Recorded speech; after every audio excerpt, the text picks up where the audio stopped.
Ce que tu dois savoir quand tu apprends que tu vas devenir maman, première chose, remercie Dieu parce que c'est Dieu qui t'a fait cette grâce. Dieu t'a choisi de porter le fruit de ton entraille. C'est une bénédiction et c'est vraiment un bonheur. C'est vraiment un truc, c'est une expérience hors pair, hors norme, qui est vraiment inexplicable parce que tu portes en toi une vie. Tu as en toi une vie, que tu donnes une vie à un être humain. Et ça, c'est une très, très belle expérience. Ne laisse pas les expériences, ne laisse pas ce que les gens vont te dire, ne laisse pas tout ce que tu vois, tes yeux voient maintenant déterminer le futur, le plus tard quand l'enfant va sortir, comment ça va se passer. Ne laisse pas toutes ces choses-là te faire manquer cette action de grâce envers Dieu. Parce que je te promets, il y a des gens qui pleurent, il y a des gens qui désirent, il y a des gens qui veulent vouloir porter d'enfants, mais ils n'ont pas cette grâce. Mais toi, je t'ai choisi, ça veut dire que tu n'es pas n'importe qui. Tu es une très, très, très belle personne et vraiment que le Seigneur te bénisse. Et une fois encore, félicitations à toi, future maman. Félicitations déjà aux mamans.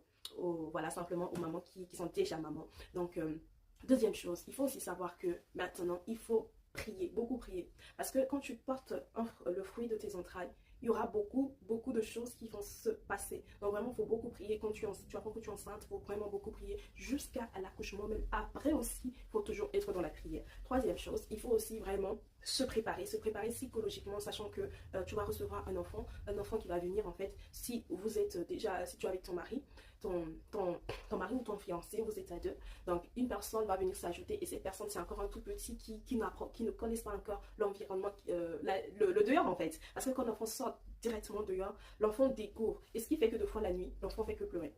Des fois il y a des enfants qui pleurent parce qu'elles se sentent pas à l'intérieur et se sentent en sécurité parce qu'il y a le placenta, il y a tout ce qui l'embrouille, donc elle est vraiment serrée et là elle retrouve que voilà, elle est dehors, il n'y a plus le placenta qui est là, il n'y a plus les liquides amniotiques, machin, il n'y a plus tout ça. Donc maintenant, l'enfant va vouloir, après expérimenter, découvrir. Mais vraiment, c'est pour cela, deux fois, moi, je n'avais pas compris les gicoteuses, les nidanges. Parce que les nidanges, parce que moi, pour la première grossesse, on m'avait dit, moi, je suis plutôt partie sur des gicoteuses parce que je ne savais pas. Et en plus, ma fille n'aimait pas ça. Franchement, je vous dis, ma fille n'aimait pas la gicoteuse. Donc, il faut voir vraiment. Moi, je préférais le nid d'ange. Je vous parlerai à peu près des équipements ce qu'il faut faire. Bon, pardon, les équipements pour vous, pour que vous puissiez les avoir les meilleurs équipements. C'est pas que vous acheter parce qu'il y a des choses, de fois, tu achètes là. L'enfant n'utilise pas. Bref, ça sera pour notre vidéo. Donc, voilà, le nid d'ange, c'est vraiment super parce que ça va permettre à l'enfant de rester dans le.